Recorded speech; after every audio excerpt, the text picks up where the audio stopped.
Welcome, friends, to another Paul is Dead discussion. The following presentation on the McCartney conspiracy will cover approximately 70 slides. Some of the content in this video I have discussed during other shows, but not to the degree that I felt was required to really drive the points home. So this presentation will go deeper into some of that material.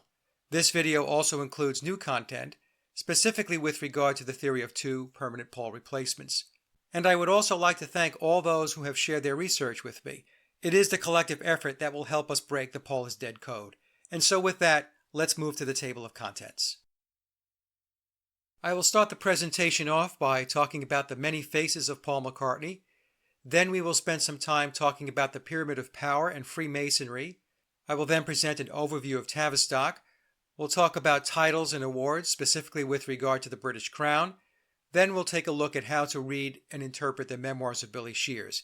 We will then discuss the Masonic technique of masterfully speaking. Then we'll get into the possible death scenarios of Paul McCartney. Then the theory of the two falls or the primary replacements. Then we'll get into some dot connecting and other perspectives. And then we will discuss the Vivian, Stanshall, and Phil Ackrill linkage to Bill. And then I will conclude the presentation with a summary of findings. And be sure to stick around after the presentation where I have included some interesting video clips I have compiled over time. And so with that, let's move to the next slide and the many faces of Paul McCartney. There were different iterations of Paul McCartney seen by the public over the years. I will present a case for two permanent replacements who were in place before 1966. Aside from the two permanent replacements, there were other actors who paged in and out playing the part over time. Since the internet as we know it began around 1990, it is my contention that many of the images were doctored starting in the 1960s in order to confuse and condition the public. This means those controlling the PSYOP had 25 to 30 years to alter images along with photographing the various actors playing the role over that time span. The different actors and altering of photos is the main reason why many Paul is Dead researchers have difficulty deciphering who is who over the past 50 years or so. And to prove this point, let's take a look at some of those pictures. I had known of the Paul is Dead theory going back to the mid-1970s, and I studied the clues, but I chalked it up as the Beatles being clever and a marketing ploy to sell more records. Then around 2.5 years ago, I read the memoirs of Billy Shears, and this reignited my interest in the Paul is Dead conspiracy. After reading the book, I decided to put a collage of pictures together to see if the conspiracy was really worth looking at, resulting in the slides you see here. And much to my amazement, the differences were not even subtle. For example, picture number 1, which is biological Paul, looks nothing like picture number 2, which is supposed to be McCartney during the 1964-65 era. In picture number 3, we can see that version of Paul has a different nose in picture number 1, where the nostrils in picture number 3 are flared. Picture number 4 shows a longer chin and jawline, as does picture number 5. Picture number 6 has similarities to biological Paul, but it still looks very different than the other images. With picture number 7, we see yet again another version of Paul who looks nothing like picture number 8, and picture number 8 is clearly not the same person in picture number 1. So as you can see, this was starting to become very interesting. Now let's move to the next slide. Again, with this collage, we have biological Paul in the number 1 position. Picture number 2 is allegedly a picture of Paul before Beatle fame, but in actuality appears to be a composite image morphing the face of Bio Paul and a replacement, most likely Bill Shepherd. Picture number 3, in my opinion, looks nothing like Paul. Picture number 4 has the longer chin and beak nose, as does pictures number 5, 7, and 8. To me, picture number 6 has the closest resemblance to biological Paul than any of the other pictures, and in case anyone was wondering, it is my opinion that pictures number 4, 5, 7, and 8 are Bill Shepherd, with pictures number 3 and 6 being other actors. Now let's talk a bit about Michael Jackson. As I have mentioned in a number of shows, the surgery a Paul replacement went through was extensive. It is not a simple case of a facelift. We are told in memoirs that aside from the surgeries, there were fillers to round out the face and also the use of latex, which we will discuss next. Now, Michael Jackson is a great example of how surgery can completely change the appearance of a person's facial features. Here we have 6 images of Michael Jackson taken over time. Picture number 1 is Michael when he was a young boy with the Jackson 5. If we ask someone who had no knowledge of Michael Jackson if the person in picture number 1 is the same person in picture number 4, they would in all likelihood say no. If we ask that same individual if the person in picture number 2 is the same person in picture number 5, or if the person in picture number 3 is the same person in picture number 6, I would bet the response would be no, they are not the same person. However, those of us familiar with Michael Jackson know that all of the pictures above are indeed Michael, and his facial appearance changed drastically over the years due to surgeries. So when folks are skeptical about the ability to alter someone's appearance to look like Paul McCartney, I point to Michael Jackson as Exhibit A. Now let's take a moment and talk about latex. In a moment, I'm going to show you 2 videos proving latex is definitely being used as part of Falls or Bill's disguise. The first clip is from a 1970s rehearsal of Jet. In that clip, I will slow down and freeze frame the video at the point where the latex sags and drops into his lower neck area. The second clip is Fall being interviewed by Bob Costas. I believe it was the early 1990s. During the interview, Fall places his index finger to his right temple area and the latex bunches, and then takes a moment to smooth out again once he removes his finger from his face. So let's take a look at both those videos now. Okay, here's the Jet rehearsal from the 1970s. I believe it was 1973. Pay very close attention to Bill's neck and throat area. You're going to see the latex disfigure, and it's going to drop and droop into his lower neck. Here it is in slow motion. Let's play it again in slow motion. And you can see how it has disfigured. And here's the still. Okay, so something's not right, and the something that's not right is the latex not staying in place. Here is the Bob Costas interview. Watch when Bill places his index finger to his temple area, and then when he removes his finger, you're going to see that the latex takes a little while to reform. Now let's do that in slow motion. Okay, so watch. He keeps his finger there, and as he does, the latex starts to scrunch up. And by the way, law enforcement will tell you that somebody who speaks and touches their face often, they will tell you that that is a possible sign of deception and not telling the truth. I'll just put that out there. Now he'll take his finger away from his face and take a look at what happens. The latex does not reform quickly. It takes a little while. Take a look at that. Here's a still, and you can see how the latex is bunched up under his finger, and then another still afterwards where it took some time to reform. Okay? That's latex, folks. Now let's talk a bit about Freemasonry and the Illuminati, both of which Bill discusses in the Memoirs of Billy Shears in a chapter titled Masonic Checkmate. The G in Freemasonry represents God, geometry, and gatekeeper. The 33 degrees equals the 33 vertebrae of the spine. There are 13 degrees above the 33rd degree, known as the degrees of the Illuminati. The 13 degrees correspond to the 13 major parts of the brain. There are 20 degrees of rank above the Illuminati that few humans have ever heard of. High-degree Masons receive the secret Luciferian rituals. Masons do much of the Illuminati's networking, and Bill references the Committee of 300. And Lucifer rules the world. Let's move to the next slide. This slide is a graphic of what I refer to as the Pyramid of Power. We see the 33 degrees of the Scottish Rite at the bottom of the pyramid. Then the next level up are the 13 degrees of the Illuminati. And then above that, 20 additional degrees, consisting of people or beings we will most likely never know. And at the very top of the pyramid is Lucifer. When we total the degrees, it sums to 66. There are 66 chapters in Memoirs.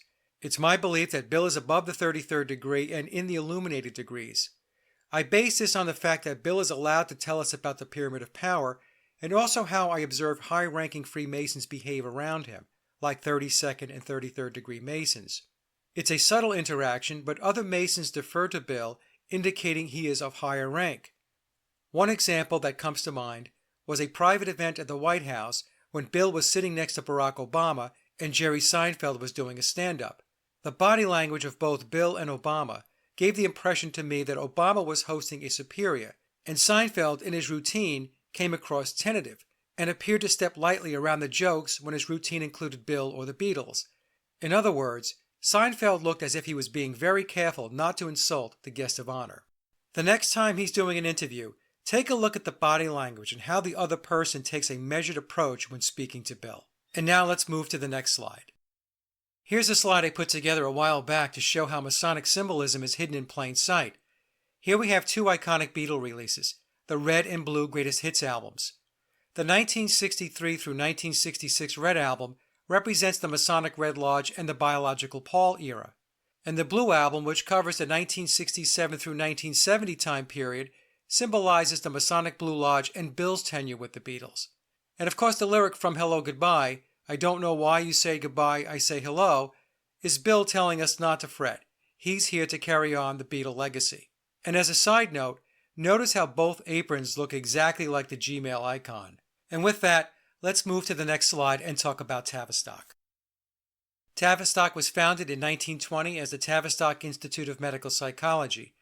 In September 1947, it became the Tavistock Institute of Human Relations. Note September being the 9th month, and the sum of the last two digits of the year 47 totaling to 11, and we have the 9/11 date being played again. Tavistock is headquartered in London and has strong ties to Freemasonry.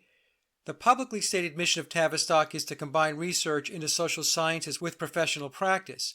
However, alternative researchers have found that Tavistock is in the business of modifying individual behavior through psychology, meaning they are developers of mass mind control. Tavistock techniques break down the psychological strength of the individual, and crowd control methods have been widely used on the American public.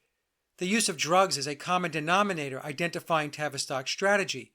For example, the LSD counterculture of the 1960s, the student revolution, etc., were all financed by the CIA to the tune of $25 million, and Tavistock controls the National Education Association. No one achieves prominence in any field unless trained in behavioral science at Tavistock or one of its subsidiaries. Its network now extends from the University of Sussex to the United States through the Stanford Research Institute, the Esalen Institute, MIT, the Hudson Institute, the Heritage Foundation, and the Center of Strategic and International Studies at Georgetown, where State Department personnel, U.S. Air Force intelligence, and the Rand and Mida corporations are trained. A network of secret groups like the Mont Pelerin Society, the Trilateral Commission, the Ditchley Foundation, and the Club of Rome are all conduits for the Tavistock network. So as we can see, Tavistock's influence is pervasive across the controlling apparatus, and its main goal via the music industry is to social engineer the masses. Now let's discuss titles bestowed upon many in the music and entertainment industry. Many times we become aware of ceremonies where an artist is knighted or receives some award by the Queen or some other royal entity. The most excellent order of the British Empire is an order of chivalry established on June 4, 1917 by George V. The order comprises 5 classes in civil and military divisions. One way to tell who's in the big club that we don't belong to is by the titles awarded by the British Crown. It is my contention that none of these titles are given to anyone who is not in the club or within the pyramid of power. These titles are awarded to individuals based on their level of contribution in support of the controller's agenda. Many prominent artists will have the letters MBE, OBE, or CBE after their names, or be referred to as Sir, where Sir means in service to the Crown. All of these people, whether they admit it or not, are within the pyramid structure, meaning they are part of various secret societies, with Freemasonry being the most prominent. Here are the 5 classes in ascending order of seniority. First is the MBE, or Member of the Order of the British Empire, which is given for outstanding achievement or service to the community. All 4 Beatles received their MBEs back in 1965. The OBE, or Officer of the Order of the British Empire, is awarded for having achieved a major local role in any activity, including work which has made that person known nationally in their chosen area. The CBE, or Commander of the Order of the British Empire. The CBE is awarded for having a prominent but lesser role at the national level or a leading role at the regional level. It can also be awarded for a distinguished or innovative contribution to any area. Then we have the KBE or DBE, a Knight or Dame Commander of the Order of the British Empire. If you are a man and you receive a KBE, you can use the title Sir. If you are a woman, you can use the title of Dame. Notable non-Brits are only eligible for honorary knighthood, meaning they are not allowed to add Sir or Dame to their names. They do, however, get to append the suffix KBE to their monikers if they desire to do so. Bono, Bill Gates, Steven Spielberg, and Michael Bloomberg are all technically KBEs. And last but not least is the highest award, the GBE, or a Knight or Dame Grand Cross, which is very rare. Now let's take a look at a small sampling of names in the club who have received these awards. Here is a very partial list of artists that have received MBEs, OBEs, CBEs, and/or the KBE.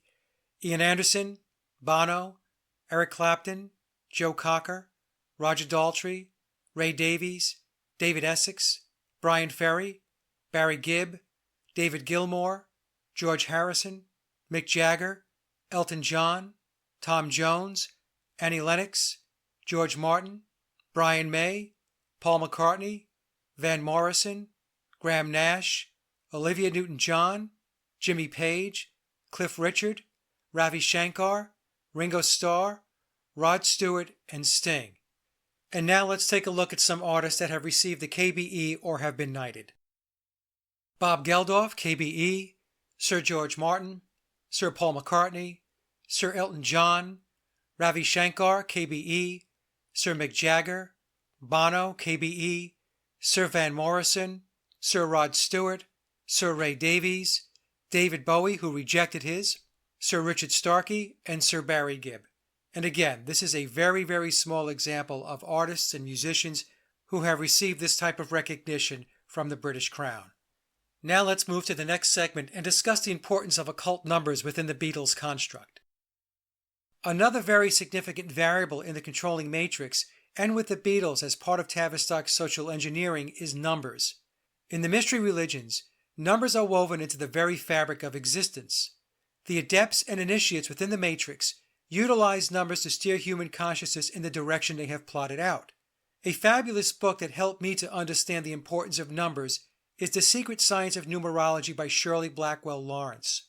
I highly recommend the book to anyone wanting to understand how numerology is embedded in everything we experience in this reality, including the words we speak.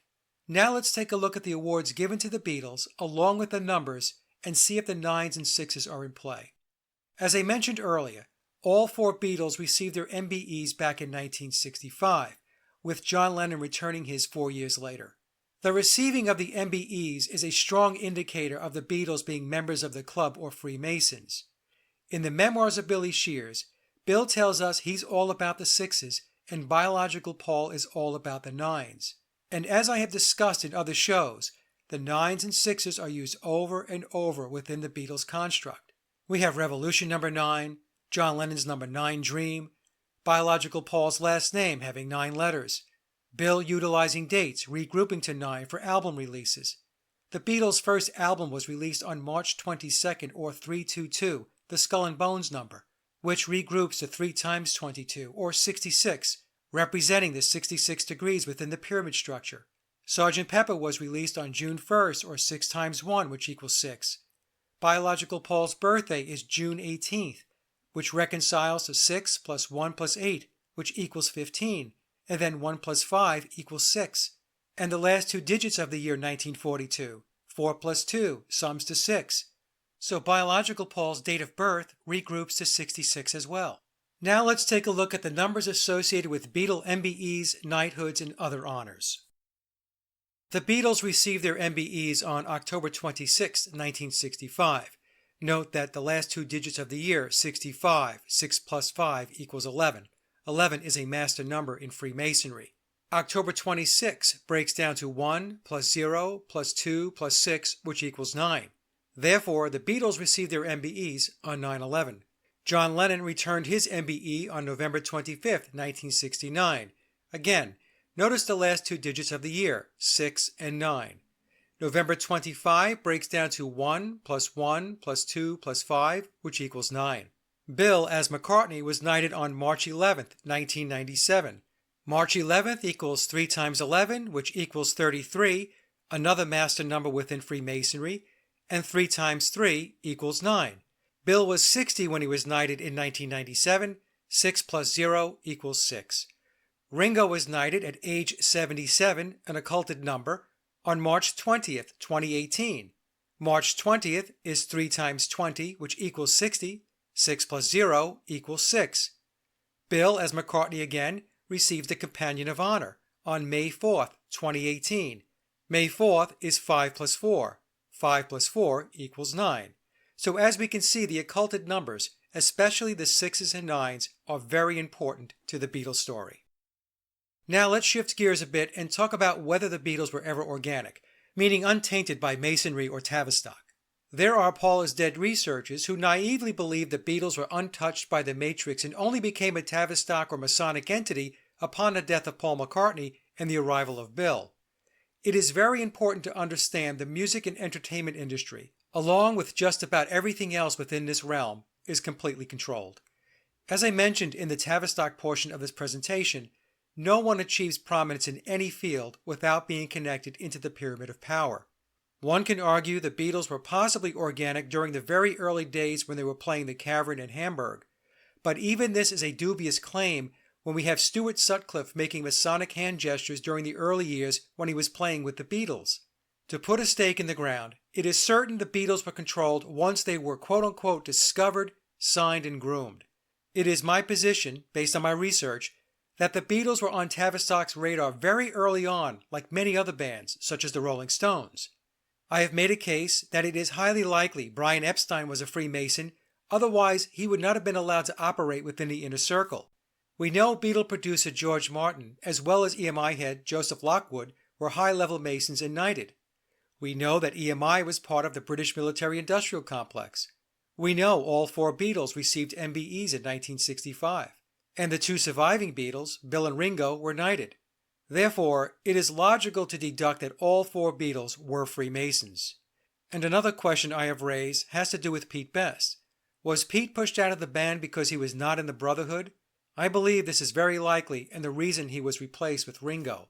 Again, it is not possible for the Beatles to have achieved the fame and fortune they received without being in the club and controlled from the onset, because as I stated earlier, the music and entertainment industry is completely controlled. Another question that comes up often is whether Theodor Adorno of the Frankfurt School wrote the Beatles' music. Based on my research, there is no hard proof of Adorno's participation, and to complicate things, it certainly appears the Beatles did write original compositions.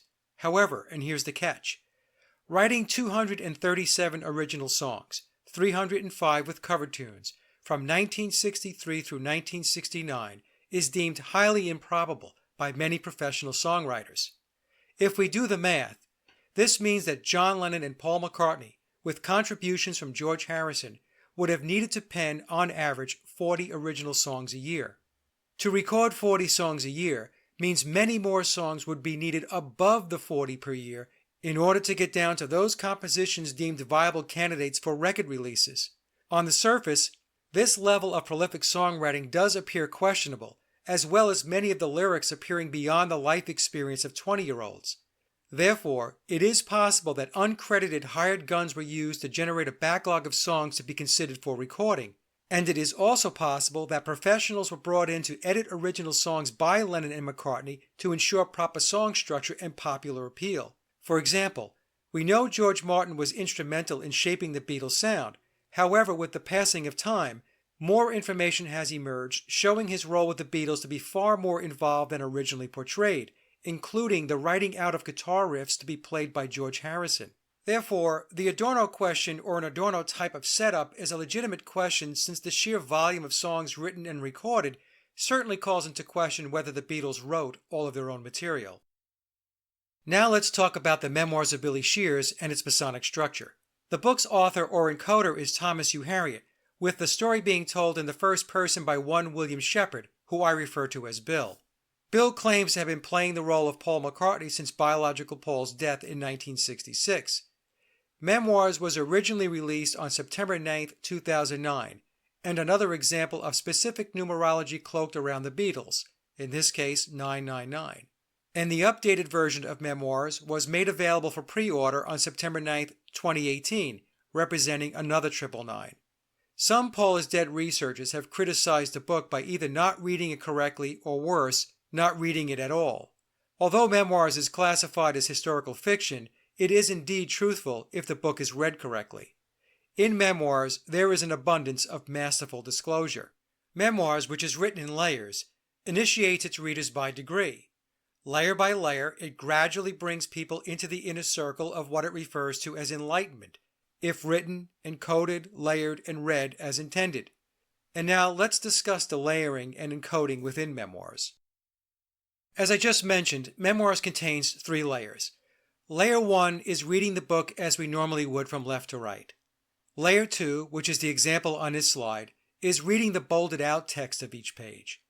Layer 3 is the acrostical coding, or reading the text vertically, and I will show you an example of the 3rd layer in a moment. Reading all 3 layers is key to digging deep and understanding the conspiracy. I highlighted the bolded out text, and here's what it says.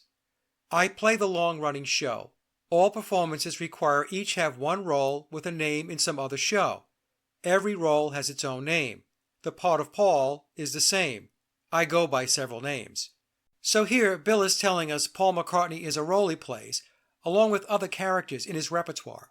All 666 pages of memoirs are coded this way.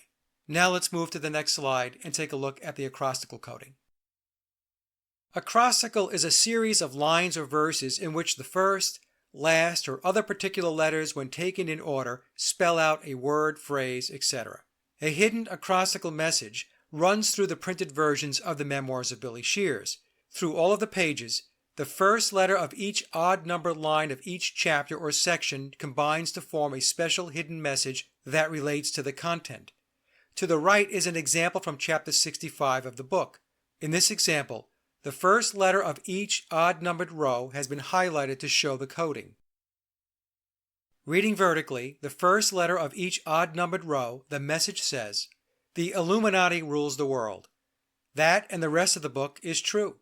Take the satanic connection with salt and peppers or not at all.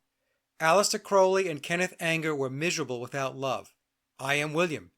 It is as plainly shown as can be. We have different DNA, voice, and looks.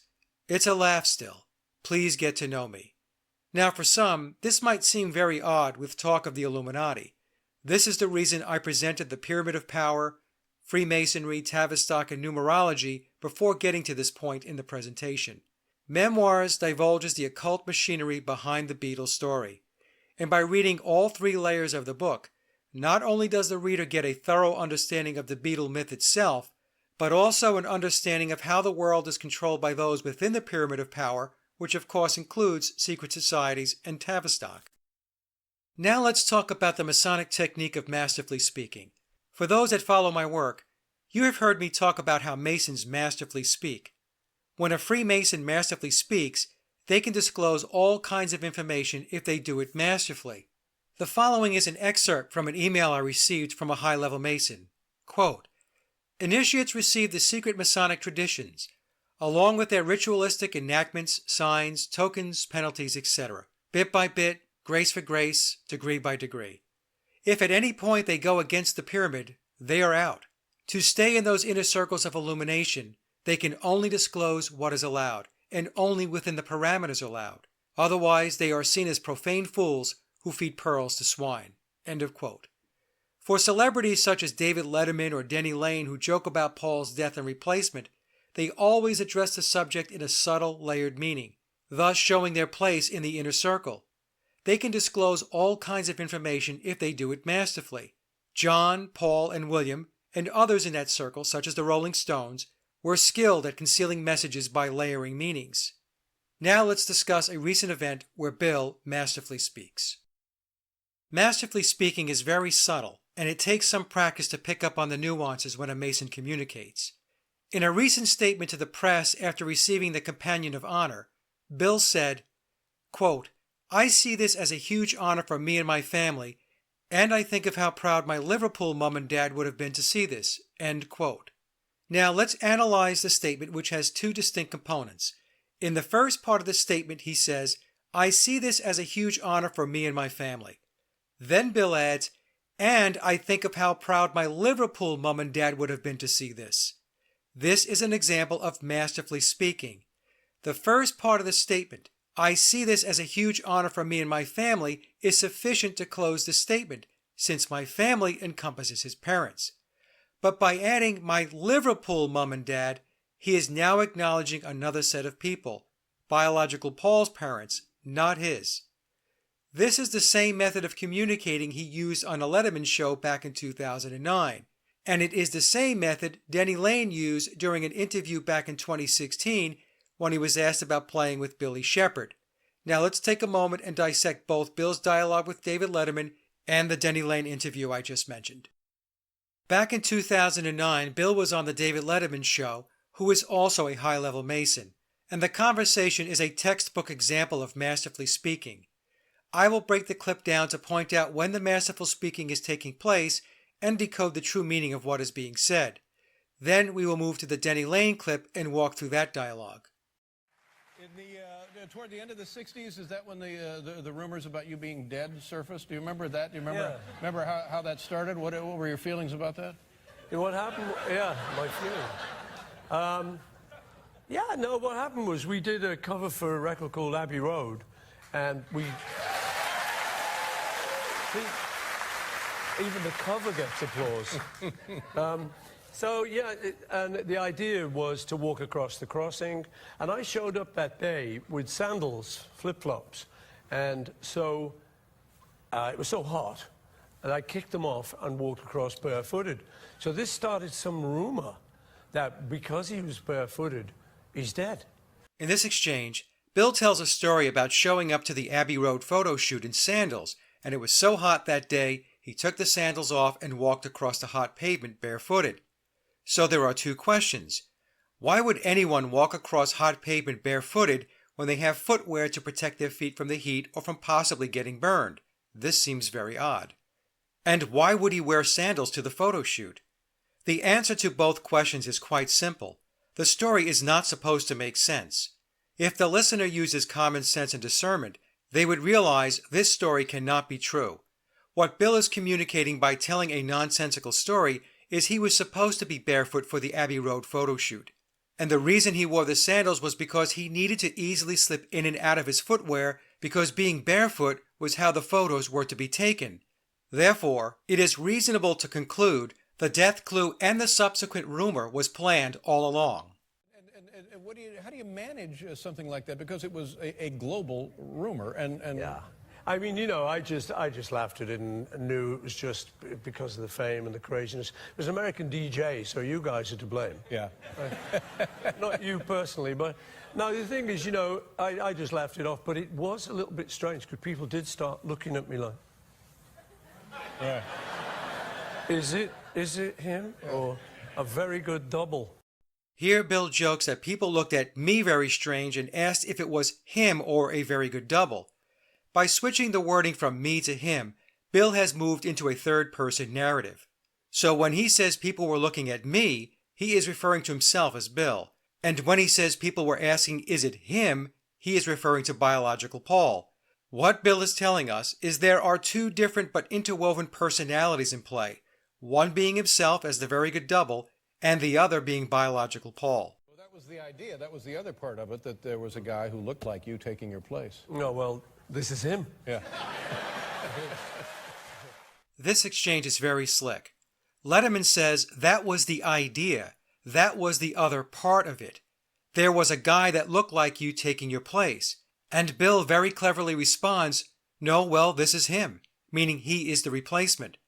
Letterman's choice of wording is very interesting. What he was saying was the idea was to have someone play the part. And then Bill responds that he is that person. He is the person playing the part. He is the very good double. This is a great example of masterfully speaking between two high-level Masons. Or is it? Here we have Bill and Letterman getting a chuckle out of the exchange as the profane masses laugh at their own ignorance. Then we have the icing on the cake when Bill puts his finger to his lips, which is the Masonic hand gesture meaning tell no secrets. This dialogue between Bill and Letterman is masonry at its best. They are disclosing the truth for all to see and hear, but very few will understand what is being communicated to them. Now let's take a moment and analyze an interview Denny Laine did around the 2016 time period. It was a YouTube interview where the host, with more than a couple of drinks under his belt, is asking Denny Laine about what it was like to play with Billy Shepherd. Let's play the clip, then analyze Denny's responses as he masterfully speaks. Can I ask you one final question? And this is the question I was so scared to ask you of. Nah. Can I ask it? Can I ask it? Go for it. Well, okay. I'm gonna go in. If you say cut this question, we'll cut it. Just ask It's a big setup. What was it like playing with Billy Shepherd instead of fucking Paul McCartney? Who's Billy Shepherd? I don't know. Billy Shears. The host asked Lane what it was like to play with Billy Shepherd. Lane responds by asking, "Who is Billy Shepherd? You mean Billy Shears." From memoirs, we know Shears is a play on Bill's last name of Shepherd. So here Denny is both denying and confirming Bill's surname, and only those who understand the connection to the names will understand what he is saying. Billy Shears is Billy Shepherd. Billy Shears Campbell. Thank you. That's all you had to say, my friend. The interviewer incorrectly assumes Denny means Billy Shears Campbell, and then Lane chuckles with duper's delight. With this reaction, Denny is telling us Bill's name is not Billy Shears Campbell. The one and only Billy Shears. Sir, it was an honor to play with you. Can I get a picture made with you? Absolutely. Okay, thank you, sir. Okay, can you cut that? Could have been here all night otherwise. You're an amazing performer, sir. Who the hell's Billy Campbell anyway? At the very end of the interview, Lane rhetorically asks, "Who the hell is Billy Campbell anyway?" correcting the interviewer's reference to the Campbell name. Now, the most important takeaway from this exchange is Denny never mentions the name Paul McCartney during the dialogue. Why did he not mention McCartney? It's because there is no biological Paul McCartney, but there is a person he refers to as Billy Shears, and that is the person he knows. Therefore, never mentioning McCartney is intentional. Now I will run the clip again without pausing. Pay very close attention to how Denny nuances the conversation. And this is the question I was so scared to ask you of. Nah. Can I ask it? Can I ask it? Go for it. Well, okay. I'm gonna go in. If you say cut this question, we'll cut it. Just ask It's a big setup. What was it like playing with Billy Shepherd instead of fucking Paul McCartney? Who's Billy Shepherd? I don't know. Billy Shears. Billy Shears Campbell. Thank you. That's all you had to say, my friend. The one and only Billy Shears. Sir, it was an honor to play with you. Can I get a picture made with you? Absolutely. Okay, thank you, sir. Okay, can you cut that? Could have been here all night otherwise. You're an amazing performer, sir. Who the hell's Billy Campbell anyway?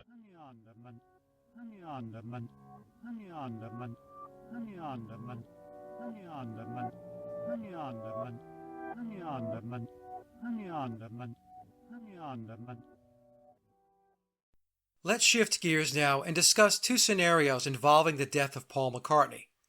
The first scenario involves Paul being murdered by the CIA or a deep state faction. This information came to me from a confidential source who claimed they were not invested in the Paul is dead conspiracy, although they are involved in social engineering research. They told me their information was a result of a first-person encounter in the mid-1990s with people associated with the military-industrial complex. During this encounter, there was a conversation where it was revealed that there were two primary Paul replacements. One replacement was what the source referred to as the street Paul, who was not a musician but a public figure. The other, who I believe to be Bill Shepherd, was the musician Paul responsible for songwriting and performing. If this scenario is true, it may very well explain why it is difficult to reconcile the many faces of Paul McCartney. The second scenario looks at Paul's death as a result of his involvement either knowingly or unknowingly in the occult. This information was compiled from multiple sources, including my own research, and most of these sources are invested in the McCartney conspiracy. Now, I will present these two scenarios as standalone cases. However, it is highly likely the two scenarios are intertwined. Those of us who have researched the occult, the deep state, and mind control will understand these entities are all connected, and therefore overlap is not just possible, but probable. So let's move to the next slide and discuss scenario 1. As I mentioned, the time frame of the encounter is the mid-1990s. The source attended a social event sponsored by a hedge fund. The attendees at the event included tech, research and development, and aerospace executives, along with private contractors. He suspected the hedge fund was involved in insider trading, but he did not elaborate on why he had that suspicion. and he also suspected they were involved in skunk works. The source claimed there was a discussion about CIA involvement in UFO and Tesla technology, and then later on, one of the attendees stated Tavistock created the Beatles and the CIA killed Paul McCartney. The source claims the person who told the story was an American with a Texas accent. If we recall, Memoirs states Bill was involved with the CIA via the distribution of LSD at the Monterey Pop Festival in 1967, so we have a potential link between the two sources. The person at the event claimed there were two imposters playing the role of Paul McCartney. If this is true, many questions are answered regarding the different versions of Paul we have seen over time. For example, the difference in the noses, straight versus hooked, etc. Now let's move to the next slide.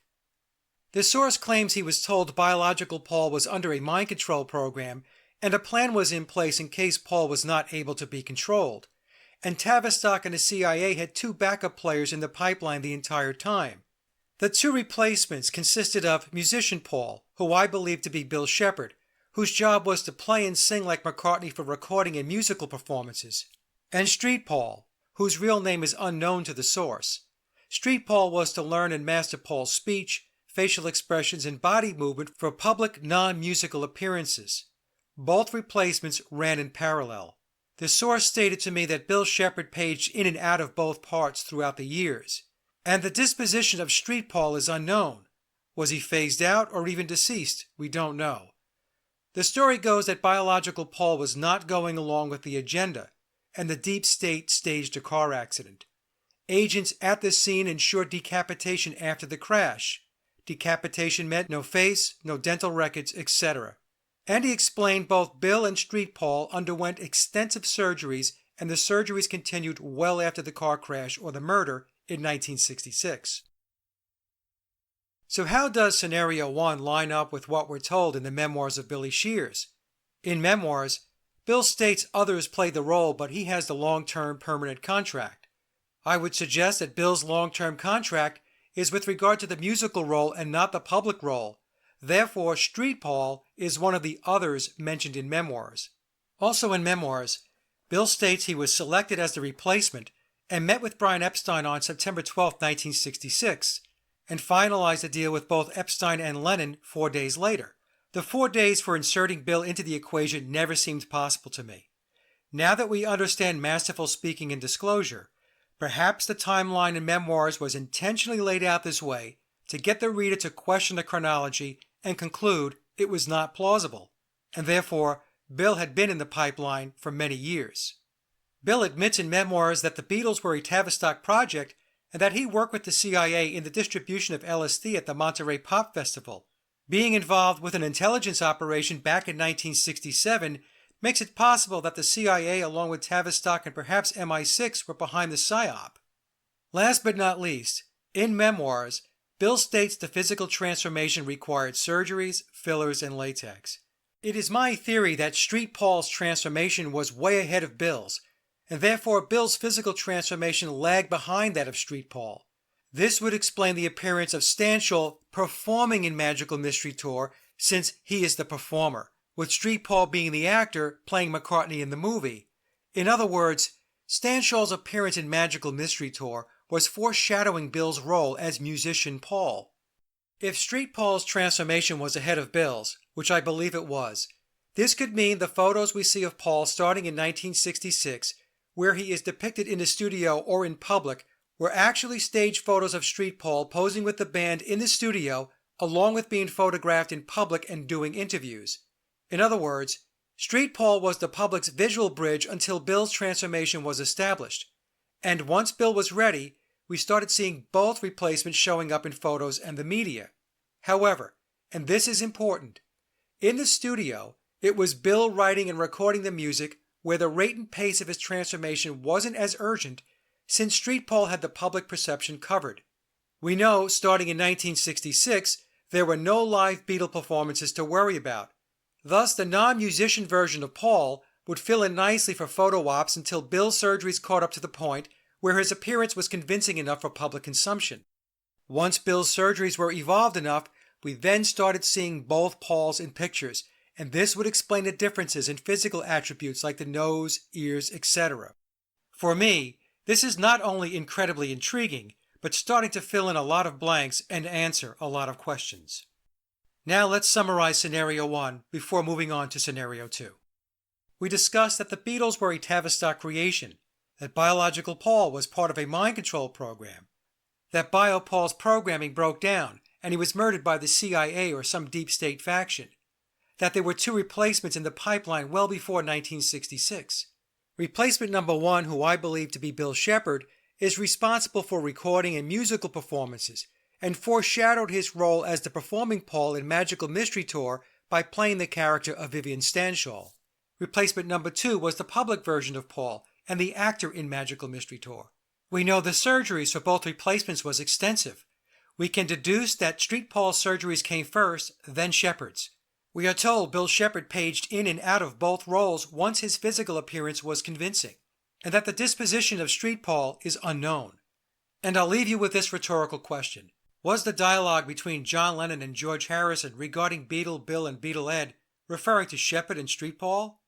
I don't know, but it certainly makes me wonder.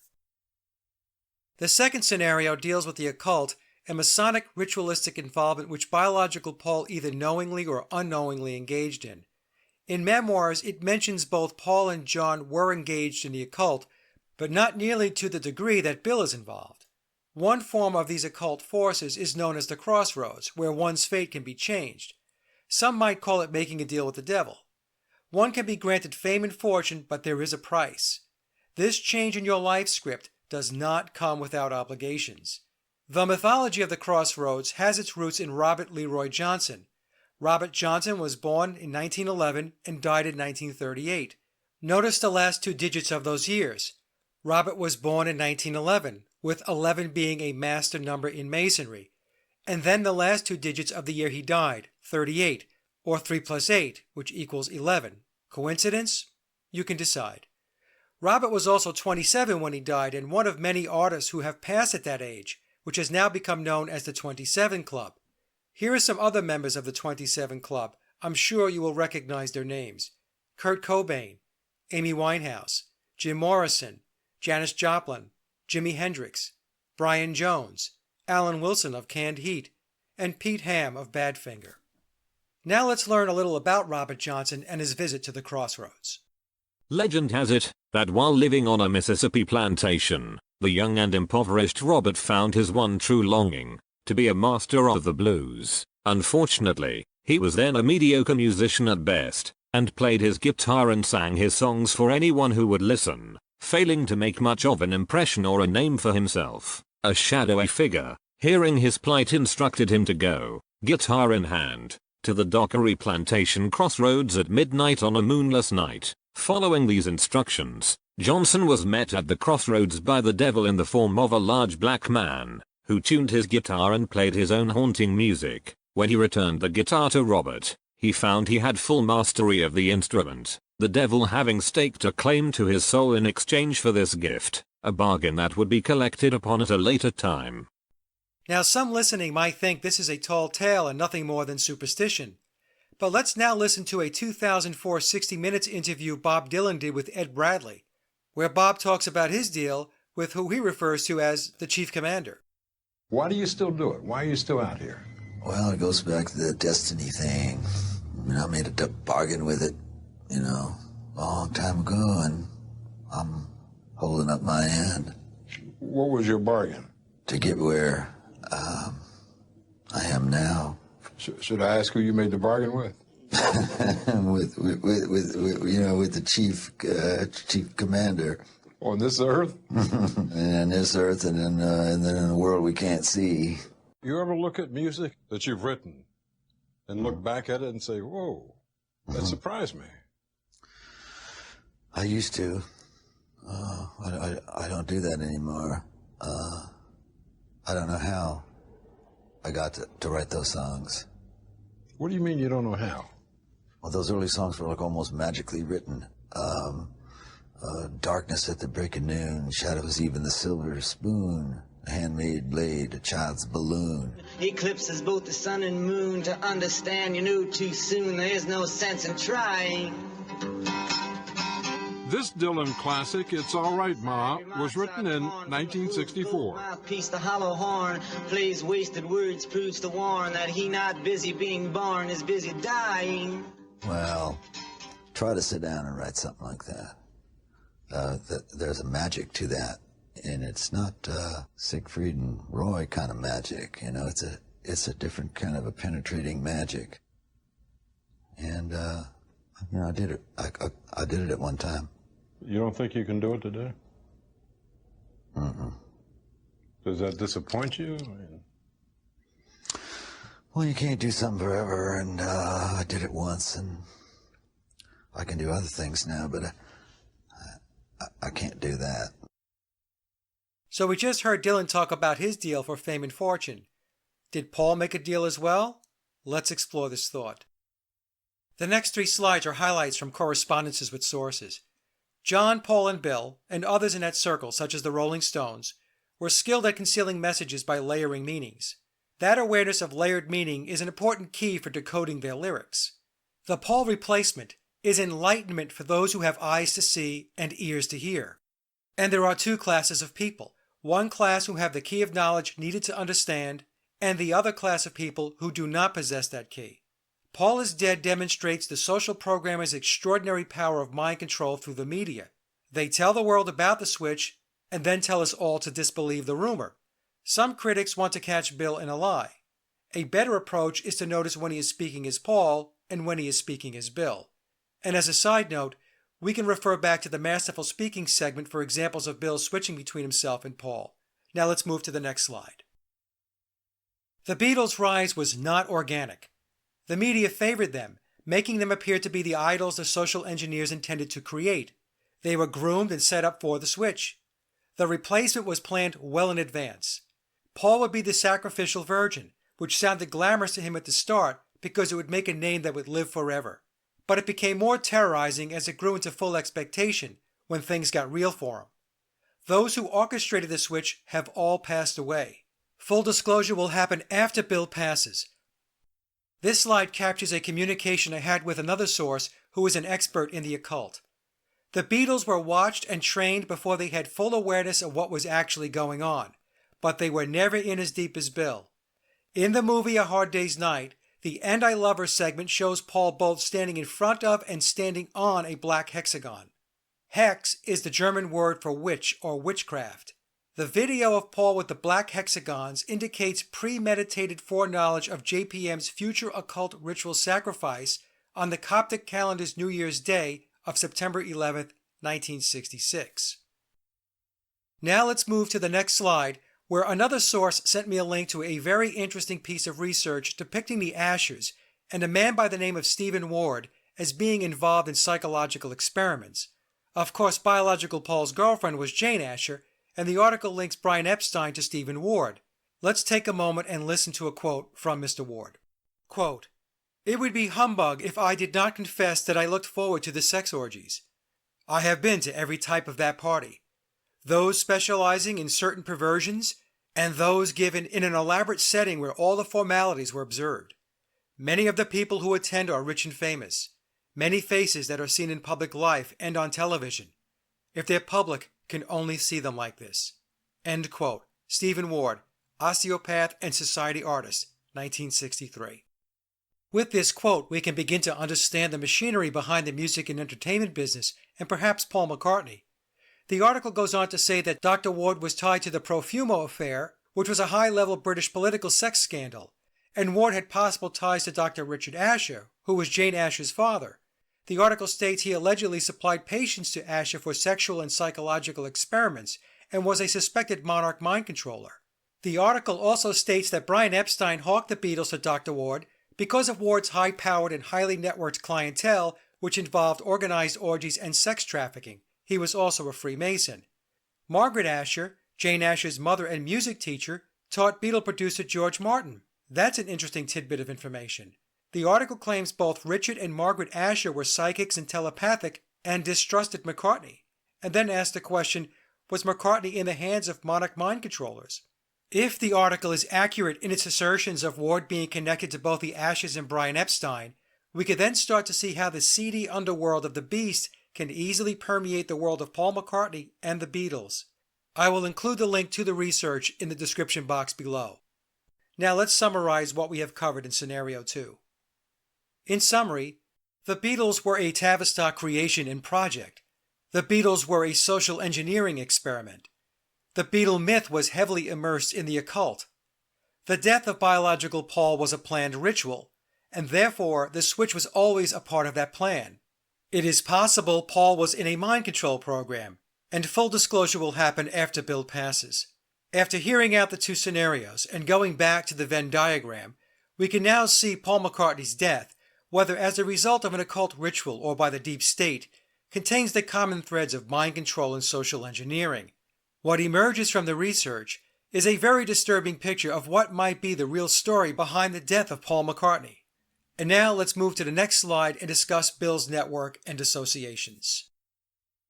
To learn more about Bill, it's important to understand his network and associations. Having this understanding makes it easier to see he played the role of Vivian Stanshall and Phil Ackrill, and by digging into who Bill knows and interacts with, the Stanshall-Ackrill gap begins to close. So let's take a moment and look at some of these linkages. Bill as McCartney was of course in the Beatles, which means he is linked to John Lennon, George Harrison, Ringo Starr, George Martin, and Brian Epstein. After the Beatles, he formed his band Wings with his old friend Denny Laine. Bill as McCartney was associated with Vivian Stanshall's Bonzo Dog Band as the producer of the song I'm the Urban Spaceman, and Stanshall appeared in Magical Mystery Tour, thus linking Stanshall to the Beatles. As McCartney and working with the Bonzo Dog Band, he knew Neil Innes, who was also the creative force behind the Ruddles, and Keith Moon was a very good friend of Stanshall's, and of course the Beatles knew the Who. Bill as McCartney was associated with Phil Ackrill and the Diplomats through his friendship with Denny Laine and his band Wings, as well as Bev Bevan, who played for the Diplomats and later with the Electric Light Orchestra. And we also know Jeff Lynne of ELO was in the Traveling Wilburys with George Harrison. And of course, Bill as McCartney being in Wings knows Denny Laine, who again was in the Diplomats with Phil Ackrill and Bev Bevan. Bill as McCartney was associated with the CIA via the Monterey Pop Festival in 1967, which kicked off the Summer of Love and the LSD movement. He was signed to the EMI label, which has ties to the military-industrial complex or deep state. He knew Jane Asher, who he socialized with before Linda, and of course he knew Brian Epstein, who may have been linked to Stephen Ward, who was suspected of being a mind control handler and involved in psychological experiments with the Ashers. This interlaced web is too involved and too deep to simply chalk up as coincidence, and should motivate us to do a deeper dive into Bill and the possibility of his playing the part of both Stanshall and Ackrill. And now let me share some insights I have received from additional sources. I have had a number of correspondences with musicians in the music industry. One source, who I confirmed, collaborated with Bill during the 1980s. This person told me of a time when he entered the studio and saw Bill playing his guitar right-handed. When the source inquired about his ability to play right-handed, Bill, as Paul said, "Since most guitars were right-handed in the early days, I had to learn to play both ways." As a guitar player myself, I can tell you Bill's answer was weak at best, since the only effort involved in playing a right-handed guitar lefty is to reverse the string positions and then flip the guitar around. The amount of effort required to learn to play right-handed when you are a natural lefty is far more difficult than simply flipping the guitar. We never saw Jimi Hendrix, who was another notable left-handed guitarist, play right-handed because, well, there were more righty guitars than lefty ones during his day. He just restrung his Stratocaster and flipped the guitar. Therefore, Bill's response is dubious at best. The reason he was playing right-handed is simple. He is naturally right-handed. And now let's move to the next slide. A Beatle album that is overlooked yet loaded with Paul is Dead clues is a collection of oldies, which was released December 10, 1966. At first glance, one would be hard-pressed to know it was even a Beatle album. The only reference on the front cover to the Beatles is on the drumhead, where it says a collection of Beatles oldies. Note the motif of the drum, which we will see again on the cover of Sgt. Pepper. Even after realizing it is a Beatle album, few people, even Paul is Dead researchers, ever wonder or ask, who is the guy on the cover? Well, the man on the cover is Bill Shepherd, dressed in his Vivian Stanshall-like attire. The album is referred to as Oldies, when in fact it should have been called Greatest Hits. We have to ask ourselves, how can songs from 1963 through 1965 constitute being called oldies in 1966? This is because oldies refers to the old band. A collection of oldies symbolizes the end of the biological Paul era or phase 1 of the Beatles and is transitioning us into phase 2 or the Billy Shears period. The psychedelic cover introduces the direction the Beatles will be taking going forward, and according to memoirs, the car pictured near the top of the cover represents biological Paul's car on a long and winding road. Now let's talk about Vivian Stanshall's alleged death. Stanshall's death in 1995 was not a literal death. It represents when the Stanshall character was retired by Bill due to Linda's diagnosis of cancer. We are told Stanshall died on March 5, 1995. Let's take a look at the numbers. March equals 3, the day equals 5, 3 times 5 equals 15, 1 plus 5 equals 6. 1995 equals 1 plus 9 plus 9 plus 5, which equals 24. 2 plus 4 equals 6. We are told Stanshall was 51 when he passed. 5 plus 1 equals 6, and we're back to the sixes, with Stanshall's date of death and age of death regrouping to 666. There are 66 chapters and 666 pages in memoirs. And now for some more numbers. Linda McCartney was diagnosed with breast cancer in 1995. She died at age 56. 5 plus 6 equals 11, a master number in Freemasonry. 1995 is 1 plus 9 plus 9 plus 5, which equals 24. 2 plus 4 equals 6. Then we multiply the 11 times the 6, and we have 66. And the fire symbolism can be found in many ancient cultures as a way of setting the soul free to continue its journey. For example, for those that have watched Game of Thrones, which is loaded up with esoteric references, we saw cremation as a way of having the body depart the physical world. In Hinduism, the Hindus believe the soul is indestructible, and cremation or fire cleanses the departed soul before it heads on to new experiences. By having Stanshall die in a fire, Bill is symbolically releasing his alter ego from the physical realm. And now let's get a perspective from a person who studies the human body and structure. This slide comes from a professional artist who contacted me, who has taken a very close look at Paul and Vivian Stanshall, and here are the conclusions. It is obvious Vivian is not a real person. The giveaway are the hands, shoulders, and overall body language. McCartney and Stanshall are the same person. Vivian and Shepard have the same affected comical body language, head, hand, shoulder, and hip movements, as well as the same structure and rhythm of figures seen in the stance of the legs, hips, and shoulders. By studying the hands through various photographs, the fingernails are quite recognizable. The ring finger on the left hand is very discernible too, as are the fingertips, which are flattened and have a distinctive shape. They also have the same odd hollow on the cheeks. The other major giveaway is the right eye. They have obviously constructed the eyebrow ridge to try to mimic Paul McCartney. The real McCartney looked more beat up. He was more sturdy, tough, manly in his body movements. His facial features looked stressed, including his ears and cheeks. My contact goes on to say, I am from Liverpool myself, and it may sound odd, but working-class Scousers have a certain mannerism and look. Vivian did not have it at all, and was actually quite effeminate. It is also very obvious from studying photographs and film footage that there are multiple stand-in Beatles. Now let's take a look at some photo comparisons of Vivian Stanshall, keeping in mind that memoir states Bill played the role of Stanshall. One mistake made by many looking into the McCartney conspiracy is overlooking the physical change in Stanshall himself. Vivian went from looking very Scottish and rugged to less Scottish and more effeminate. There are researchers who rationalize this dramatic change in appearance as being due to aging. However, this reasoning is flawed because the difference in Stanshall's appearance evolved over a short span of time, not decades. So here we see two photos of Stanshall with the Bonzo Dog Band. Take a close look at the call-out images to the lower right of each picture. The photo on the left is what Bill looked like before surgery. The photo on the right is Bill after surgery. If we set aside preconceived notions and maintain an objective mind, it should be obvious something very significant took place to alter Stanshall's appearance, and that something is surgery. So as we can see, in just a couple of years, Vivian Stanshall's transformation was not subtle. It was a drastic and permanent change in appearance, one that he would carry forward from this point on. On this slide, we have the revamped Stanshall in the center, with an image of him playing McCartney on the left from the 1967 time period. To the far right is both images overlaid, and we can see it is an exact match. Notice the flare at the nostrils, the mouth area, and the mustache. Along with the transformational progress from surgery, Bill is also donning a wig and using latex to round out the McCartney look. So between the surgery, latex, and cosmetics, the pieces are coming together. With this sequence of images, we can see how the facial features match up, starting with an older version of Bill on the left and then moving across to the right to an older version of Stanshall. As the older-looking Stanshall, Bill relied on the use of latex to alter the nose, cheeks, and hairline, with the overall shape of the head remaining the same.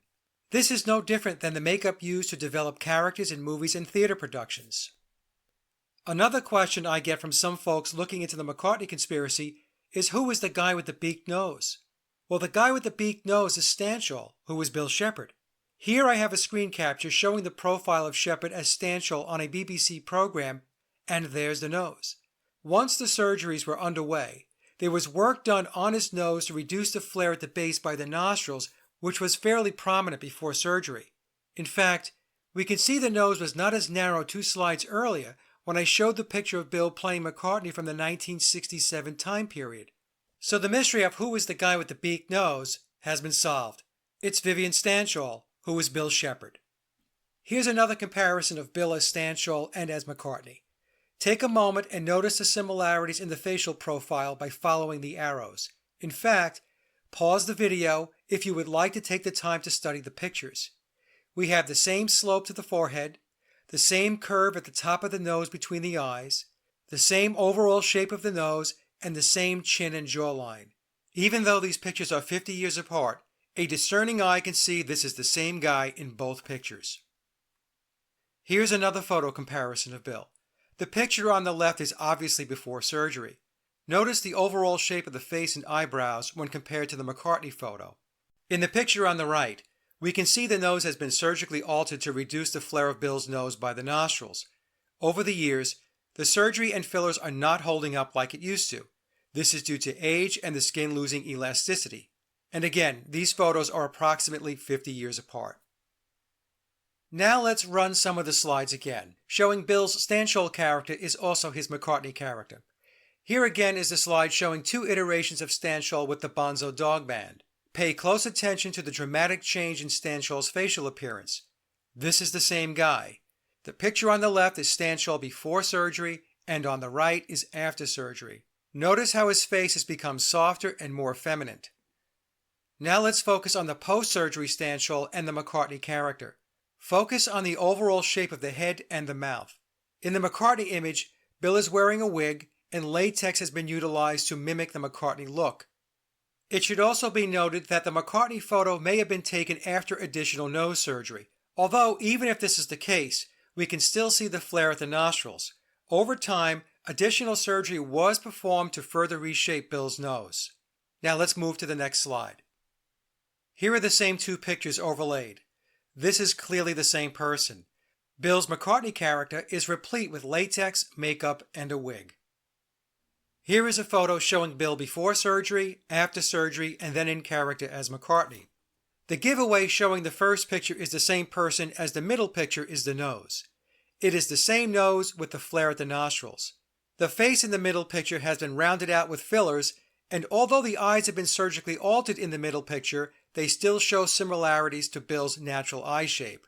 Also, if you look close enough, you can see the lines in the forehead of Bill are the same in the first picture as they are in the middle picture. A mistake many make when trying to see the Stanshall-McCartney connection is underestimating what can be done with plastic surgery along with latex and makeup. If you are still having trouble grasping how advanced these surgeries can be, it might be helpful to go back and take a look at the Michael Jackson slide from earlier in this presentation. Now let's move to some of Bill's family photos. Here we have the picture of Bill before the surgeries and a photo of his son James. There is certainly a family resemblance, don't you think? The shape of James's face, his complexion, and the color of his hair come from Bill. Very Scottish indeed. I also laid in a picture of Linda to show how James also has characteristics of his mother. For example, he has more of his mother's nose. On this slide, we see Bill and James along with an insert of Bill before surgery. Note the resemblance across all three faces. As I mentioned a few slides back, as Bill gets older, the surgeries and fillers are not holding up like they used to, and because of that, we can see the similarities to his natural appearance as well as with his son James and even his daughter Stella. Now let's look at the image on the right, which is another comparison of James to his father, along with images of biological Paul. Here again, it's difficult at best to believe James is the offspring of bio Paul. He looks like Bill's kid. The differences between Bill and biological Paul become more obvious with the passing of time. In fact, I'm not even sure Bill is overly concerned with keeping up with the masquerade. For him, it's been a long run of over 50 years, and maintaining the facade has run its course.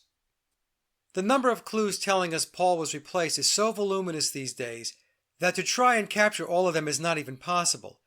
In fact, Bill never stopped leaving clues. He's still doing it today.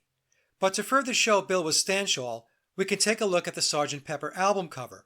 Sgt. Pepper was loaded up with clues all the way down to the Masonic geometry of where people are standing and where they are looking with their eyes.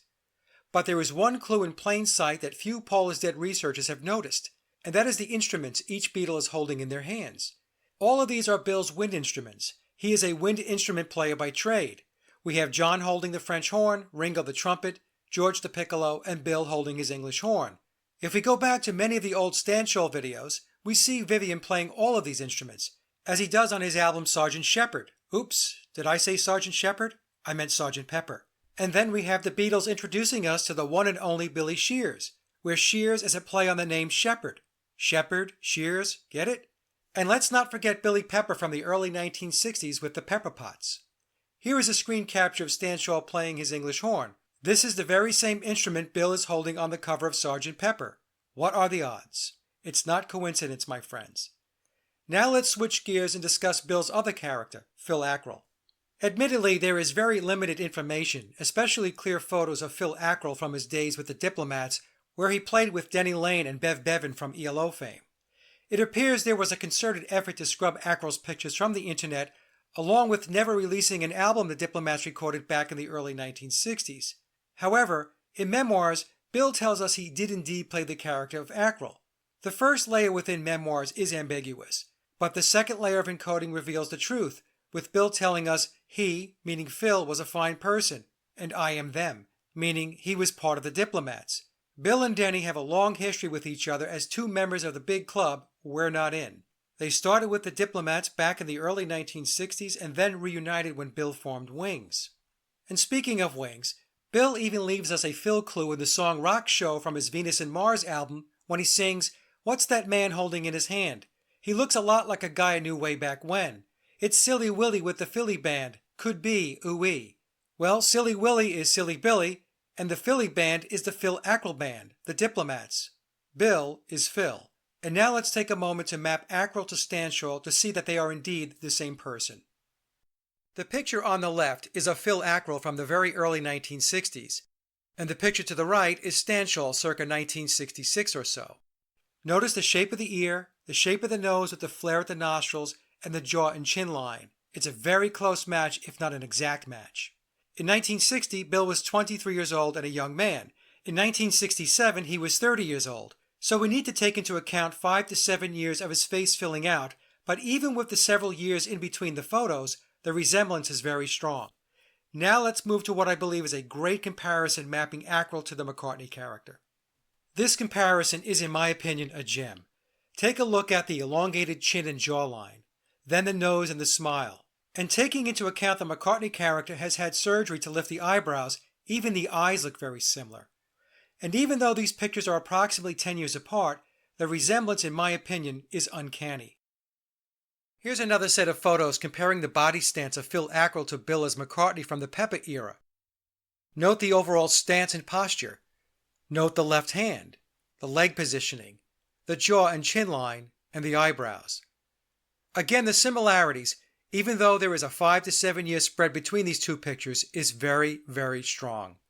Knowing it has been difficult for some to see Bill as Ackrill and Stanshall, I'm hoping this piece of the presentation has connected some dots showing Bill did indeed play the roles of both Vivian and Phil, and Ackrill, Stanshall, and McCartney are 3 different characters played by one person, Bill Shepherd. And now let's conclude by summarizing the presentation.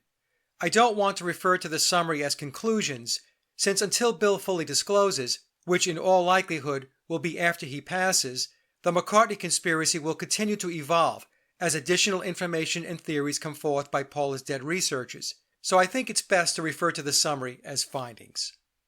In summary, the official story of the Beatles is a myth. The Beatles were not organic. The Beatles were a Tavistock creation and project. The main objective of the project was social engineering.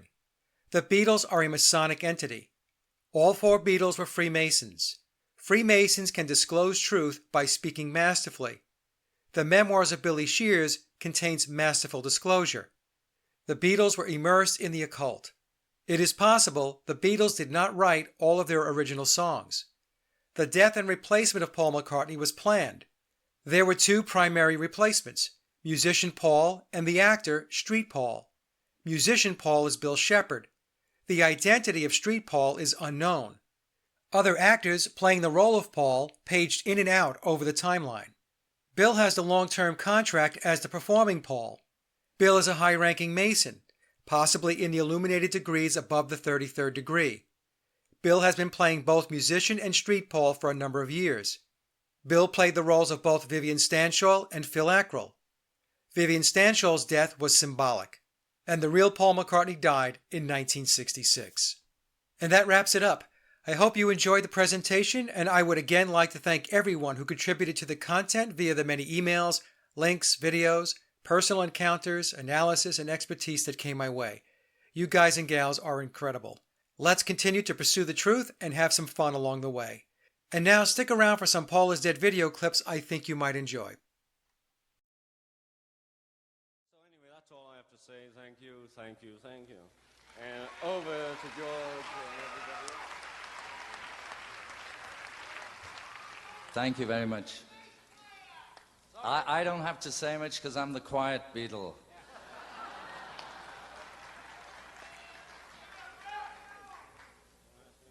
It is unfortunate Paul's not here because he was the one who had the speech in his pocket. And why didn't they play Octopus's Garden? We'll talk about that later.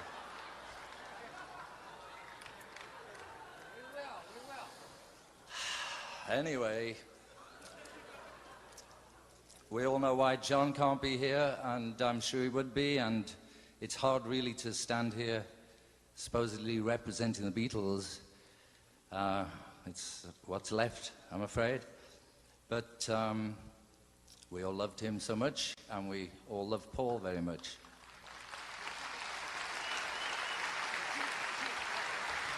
And we all love Paul very much.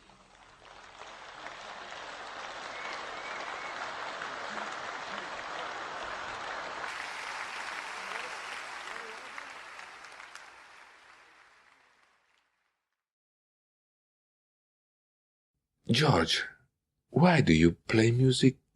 Why do you still play music? Just to enjoy? Yeah, no, just, well, we got to do something, you know, with our lives. Yeah. And that's the one thing that I know what to do, you know, how to do. Hello, Neil. How are you? Hello, George. Nice to see you. Very nice. Hello. It's a vegetarian leather jacket. Yeah? Yes. Oh, is that a film? Yeah, I've got you. You're looking very I've seen it. This is the one I can see. Go on, turn it off. Yeah, I can see. No, I don't want to turn it off. I've seen that Sharpie. I've seen the advert for this. Hold it. Who is this? That's John. Oh, is it? John Lennon of the Beatles. Oh, that's what's her name? Pat. Who's this? We don't know that. Some other lady. God, they were horrible. Lady of the night. Horrible girls, weren't they? No, George, this is a very fine leg. It's a nice bit of stocking top. Just because you've graduated in the world. They're fine ladies. It's kind of like when I met Paul McCartney. I'd never even been on Saturday Night Live. He was hanging out at Lorne Michaels' house, and you know, I had the presence of mind at that moment not to go, you know, who wrote A Hard Day's Night, you know. So I said, I talked about his album 1980 and the song Tug of War, and I said, you know that lyric in the chorus, one day we'll stand up on top of the mountain with our flag unfurled, but it won't be soon enough. And he just lit up. He just lit up. Oh, that was a song, you know, I just pictured a big flag, you know, up on the top of a mountain, you know. And then that was it. That was it. We were fast friends after that. So I think with Billy, people like it. If you take one of his obscure songs or obscure album and be very specific about a lyric that he wrote, people love that. You know, it'd be the same thing with Slayton. If you brought up some obscure bit from 20 years ago. Yeah, you like that, huh? That was good. It's all right, yeah. What's it like to be Bobby all day long? Well, mostly he's just quiet in a room. He has to rest those pipes. And, hey. Have some fun tonight. Everything's alright. Have some fun tonight. Have some fun.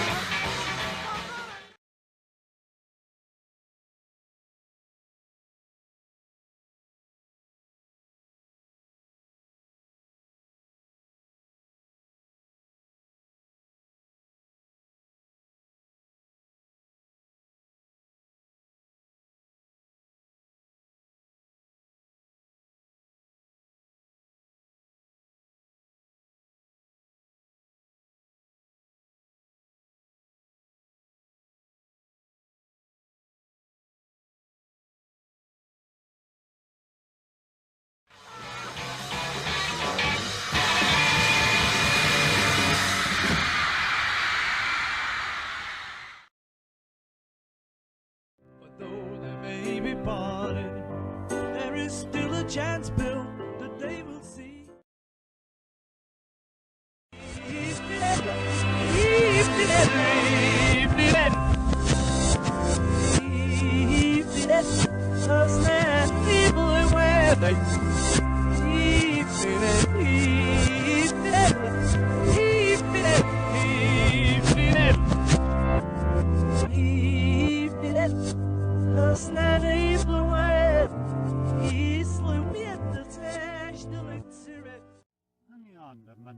Honey on the